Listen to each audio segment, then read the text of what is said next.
I'm Julian Assange. Roger, I'll get you in constraint. Editor of WikiLeaks. We've exposed the world's secrets.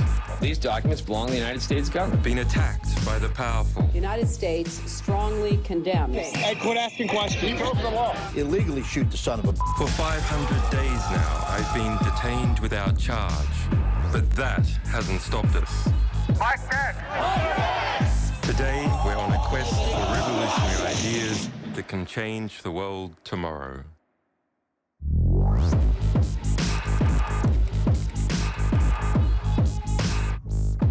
A furious war over the future of our societies is underway. For most, this war is invisible. On the one side, a network of governments and corporations that spy on everything we do. On the other, the Cypherpunks, virtuoso geek activists who make codes and shake public policy. This is the movement which spawned WikiLeaks. I am joined by 3 cypherpunk friends. From Germany, Andy Muller Maguhn. From France, Jeremie Zimmerman. And from the United States, Applebaum. I want to ask them, is the future of the world the future of the internet?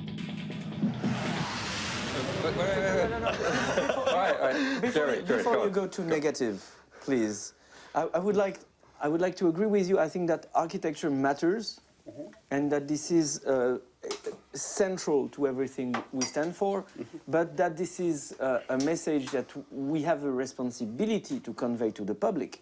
Absolutely. Because we understand it as hackers, as technicians who build the internet every day and play with it. You know, there's one good thing about governments is there's never a singular. They're always in plural. That is finally what is going to save us from the big brother, because there's going to be too many who want to be big brother, and they will have fights amongst each other and so on. I don't think so, Andy. I think that is... I think we once upon a time had national elites that were competitive with each other, and now they're linking together and they're lifting off their respective... They are linking together, you are right in that respect, and I'm not sure it's really going to save our ass, but there is the chance of actually keeping our own identity and our... I mean, we have to stick to our own infrastructure. That's like the important thing to learn here. I think this is why the copyright wars are so essential, because with peer-to-peer technologies, since Napster in '99, people just understood, got it, that by sharing files between individuals, You're a criminal. No, you build better culture. People who practice... You're a criminal. That's the storytelling. But you build no. a better culture for yourself. Everybody who used Napster... let me finish that, please. The history of the human race and the history of culture is the history of copying thoughts, modifying, and processing them further on. Culture is meant to be shared. And if you call it stealing, then you're like on the cynical... We've had in the West, since like the 1950s, we've had industrial culture. Yeah, but our culture has become sort of an industrial product. You want to copyright and restrict your thoughts, well... we are feeding the troll here, because he's playing the devil's advocate, and he's doing it very good. It's such obvious bullshit. Yeah, it is bullshit. In the political storytelling, it is called stealing. But I want to make my point here, that everybody who used Napster back in '99 became a music fan, and then went to concerts and became a prescriptor telling everybody, oh, you should listen to those people, you should go to that concert, and so on. And when it is about sharing culture, it is exactly the same when it is about sharing knowledge. So we have examples where decentralized services and sharing between individuals makes things better. And the counter example is the devil's advocate you were playing, where an industry comes and say, oh, this is stealing and this is killing everybody, killing artists, killing Hollywood, killing cinema, killing kittens, and everything. And I once again have to disagree with the devil's advocate you've been playing earlier. Some conservative members of the European Parliament today now understand that individuals, when they share things, when they share files without a profit, shouldn't be enforced. Shouldn't go to jail, shouldn't be punished. We all speak about the privacy of communication and the right to publish. And that's something that is quite easy to understand, has a long history. And in fact, journalists love to talk about it because they're protecting their own interests. But if we compare that value to the value of the privacy and freedom of economic interaction, actually when every time we see an economic interaction, or every time the CIA sees an economic interaction, they can see it's this party from this location to this party in this location, and they have a figure to the value and importance of the interaction. So isn't actually the freedom or privacy of economic interactions more important than the freedom of speech? They're inherently linked. That's a very tough one. They're inherently linked. If we just look from a simple intelligence perspective, you've got a $10 million intelligence budget. You can spy on people's email interactions, or you can have total surveillance of their economic interactions. Well, the point is which one would you prefer? Well, these days, what they will do is they will say, okay, we will just force the payment and bankings to use the internet, so we have those. And that's what they did. So actually, there was this very interesting thing from the cables also that the Russian government tried to negotiate a way that Visa and MasterCard payments from Russian citizens within Russia would have to be processed in Russia, and Visa and MasterCard actually refused it. Yeah, well, the power of the US Embassy and Visa combined was enough to prevent even Russia from coming up with its own domestic payment card system. Meaning that even payments from Russian citizens within Russian to Russian shops will be processed through American data centers. So when Putin goes out to buy a Coke, will have jurisdictional control, or at least when Putin goes out to buy a Coke, 30 seconds later it is known in Washington DC. So this, and that, of course, is a very unsatisfying situation, independent of the fact if I like the US or not. This is just a very central, dangerous thing to have a central place where all payments are stored, because it invites de facto to all kinds of usage of that data. Well, the architecture, I mean, one of the fundamental things that cypherpunks recognize is that the architecture actually defines the political situation. So if you have a centralized architecture, even if the best people in the world are in control of it, it tracks and those do things with that power that the original designers would not do. No matter where we look, we can see, especially with financial systems, that effectively, even if the people have the best of intentions, it doesn't matter. I mean, the architecture is the truth. It's true for the internet with regard to communications. The so-called lawful intercept systems, which is just a nice way of saying spying on people, right? That stuff was built, I think. What's a euphemism? Lawful interception. Yeah, absolutely. Well, like lawful murder. You've heard about that. The drone torture. strikes on American citizens by the U.S. President Obama. You know, when he killed Anwar al-Awlaki's 16-year-old son in Yemen, that's lawful murder, right? Or targeted killing, as they put it, right? So so-called lawful intercept is the same thing. You just put lawful in front of everything, and then all of a sudden, because the state does it, it's legitimate. But it's, in fact, the architecture of the state that allows them to do that at all. And it is the architecture of the laws and the architecture of the technology just as the same as it's the architecture of financial systems. And what the cypherpunks wanted to do was to create systems where we could compensate each other in a truly free way, where it was not possible to interfere. And with financial issues, it is the most dangerous thing to be working on. I mean, there's a reason that the person that created Bitcoin did so anonymously. With money, it's a lot more complicated, and we have these things called money laundering laws and so on, and they tell us that, you know, drug and terrorist organizations are like otherwise abusing the it's one of these of the abusing the infrastructure to do evil things. Actually, I'd be very interested to have more surveillance companies and government spendings to be transparent on these issues. But so the question is, what do we buy when we provide total anonymity of only the money system? What would happen, actually? I think this might lead here and there to interesting areas where people make it themselves a little more easy and say, well, you know, I can raise my voice, I can go to the parliament, but I can also just buy some politicians, which would... You're describing the US, right? There is here a real problem. I think. Are you sure it's a problem, Jeremy? Maybe, in fact, it's a good attribute that those industries that are productive, those industries that are productive. I think the devil's advocate drank too much vodka, whiskey, whatever.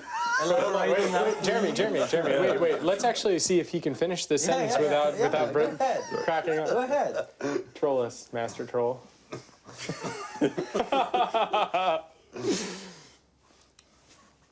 Those industries that are productive, that produce wealth, produce wealth for the whole society, in fact, because they're productive, they have the money in order to make sure that they continue to be productive, and that random legislation that comes out as a result of political myth-making isn't constraining their productive activities. And the best way to do that is, in fact, to buy congressmen to take the labour of your productive industry and use it to modify the law to keep the productive nature of your industry going. Wait, I'll get this one. Ready? Wait, no. Ready? No. Wow. Why? There are a couple of reasons, but for one, there's a feedback loop that is extremely negative. So, for example, I believe the largest political campaign donor in the state of California is the Prison Guards Union. And part of the reason to do this is because they like to lobby for stronger laws, not because they care about the rule of law, but because it is a job incentive. So if you see that these people are lobbying to create more prisons, to jail more people, to have longer sentences, what is it they are effectively doing? What they're doing is they're using the benefit that they actually receive for the labor that was actually beneficial, arguably, in the first place, in order to expand the monopoly that the state grants to them in what they're allowed to do. So they're just using it for wealth transfer from actual productive industries to industries that are not productive. You could sum it up that way. You could also sum it up But as... maybe that's just a small component. I mean, you know, you always... every system is abused. Perhaps these, if you like, free riders that are just involved in wealth transfer. Yeah, perhaps those are a small element. So then and in fact, the majority of the lobbying, the majority of the influence on Congress does actually come from productive industries, making sure that the laws continue to permit those productive industries from being productive. I think you're missing, I mean, okay, the question is what's the policy here? So what's the positive way we could formulate these things? I just wonder whether we couldn't, in fact, sort of standardise the actual practice in the United States and formalise it. So you do simply buy senators. No. So you actually buy them, and you actually buy votes in the Senate. Let's assume we had the money. Let's assume we had the money to buy the... Yeah, and it was all open, and it's highest bidder, and each one goes for an auction. But the weapon industry would still have more money. Each one goes for an auction. So, well, that's because it's... No, I think it wouldn't. I think it wouldn't. Would... I actually think the military-industrial complex would be relatively marginalised because their ability to operate behind back doors in a system that is not open to general market bidding is, in fact, higher than other industries. But they have a system of privilege. I just want to go back to his thought. Jeremy. I just want to have the privilege You've got to address the clearance thing he just said, though, because there's a fundamental inequality in the system. Come on, no. There's a fundamental... Okay, You've got to talk about the fundamental inequality. I mean, you're the French guy in the room. Come on. When you say, let's let the dominant actors decide what the policy will be, I can answer you from the perspective of what was the internet in the last 15 years, where innovation was so-called bottom-up, where new practices emerged out of nothing, where a couple of guys in a garage invented a technology that spread like...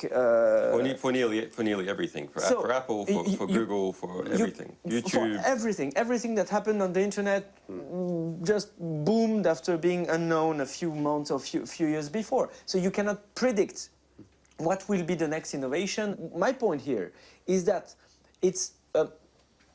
policy has to adapt to society and not the other way around.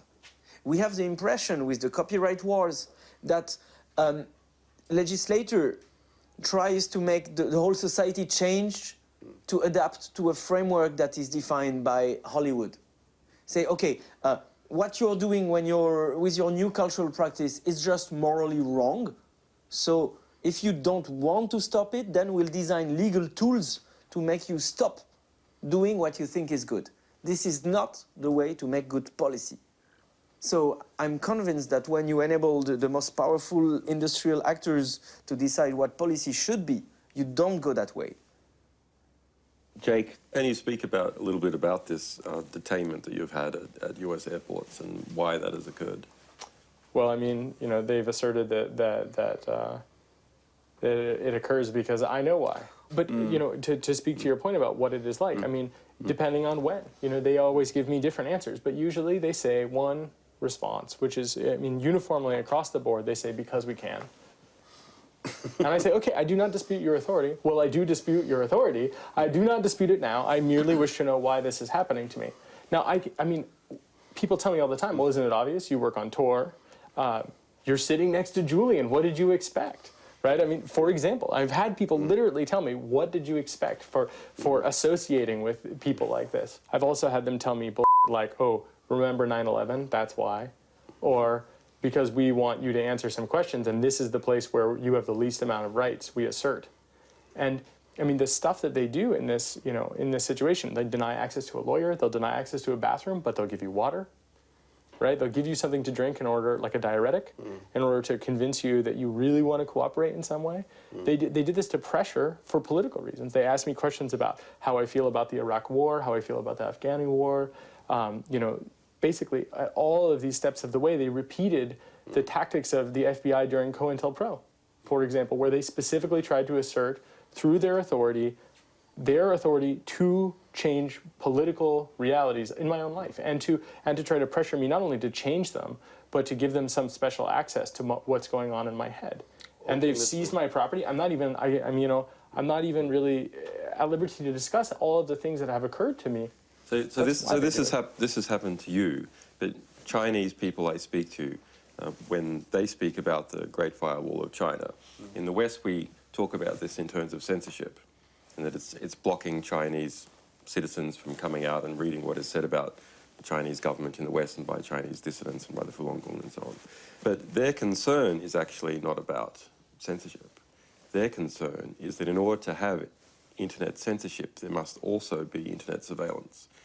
In order to check what someone is looking at, to see whether it is permitted or denied, you must be seeing it, and therefore if you're seeing it, you can record it all. And so this has had a tremendous chilling effect on Chinese. I guess I think that it is important to just to remember that censorship and surveillance are not issues of other places. And, you know, people in the West love to talk about how Iranians and the Chinese and North Koreans, they need anonymity and they need freedom and they need all of that stuff, but we don't need it here. And it's very important to note that actually it is not just oppressive regimes. Because if you happen to be in the top echelon of any regime, it's not oppressive to you. It turns out, right? But I mean, we consider the UK to be a wonderful place. We consider, generally people think Sweden is a pretty great place. And yet you can see that when you fall out of favor with the people in power, that, you know, you don't end up in a favorable position. I mean, but you're still alive, right? So, I mean, clearly that's a symbol that it's a free country.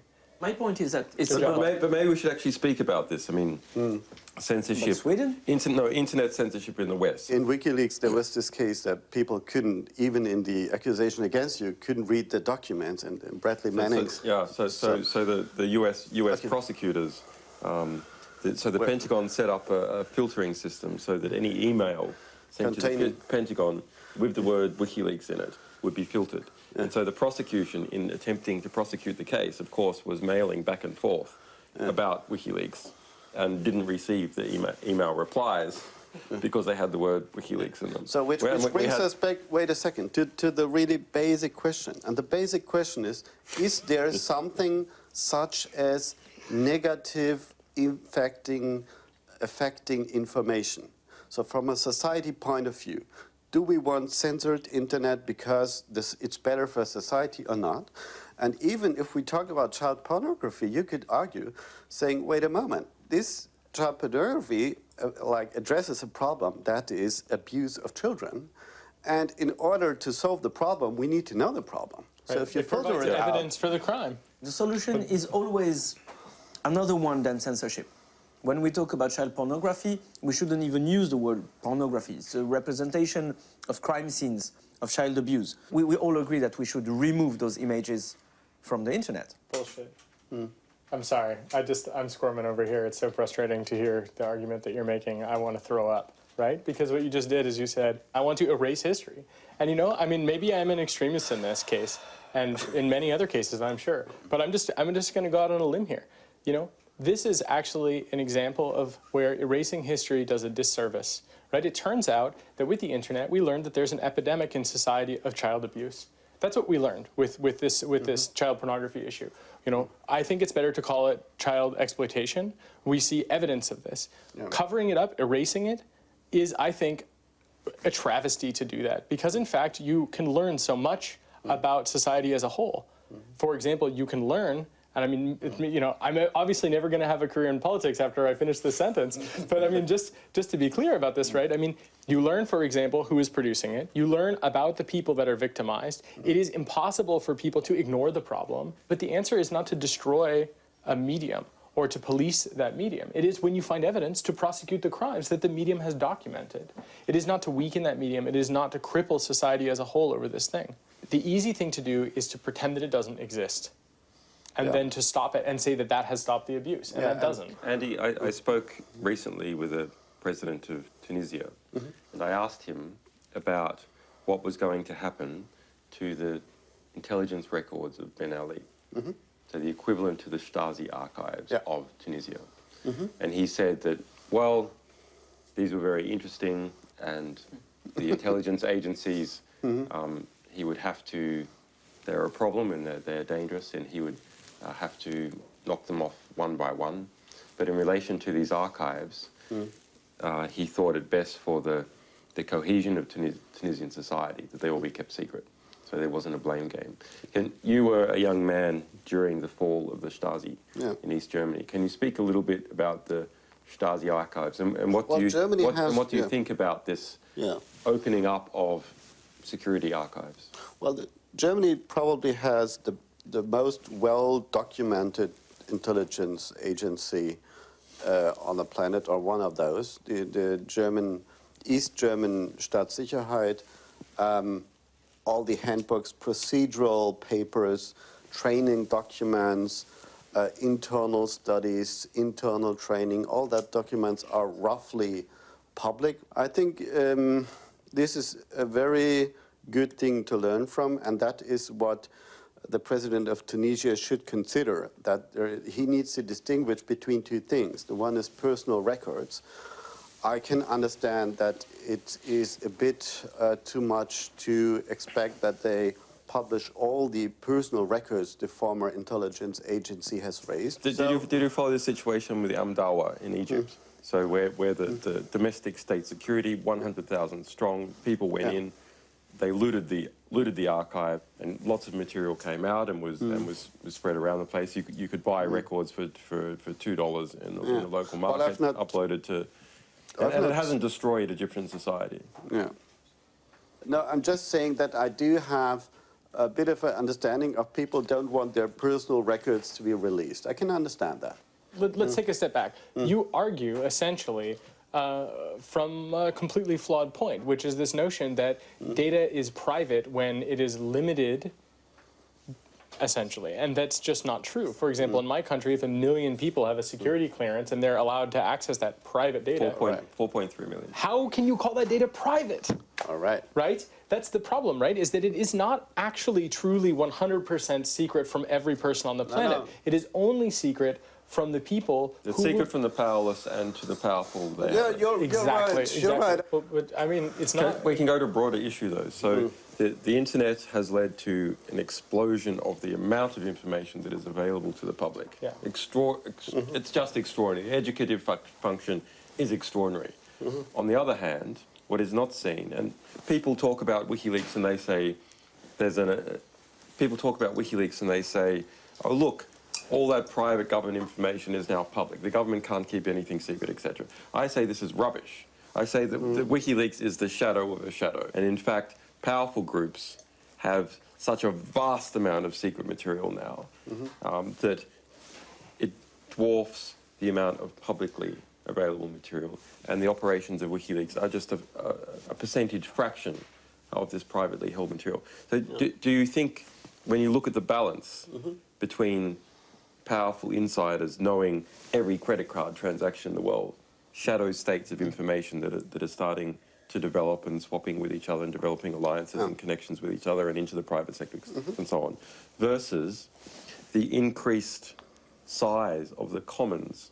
So the internet is a common tool for humanity to speak to itself, and that increase in power.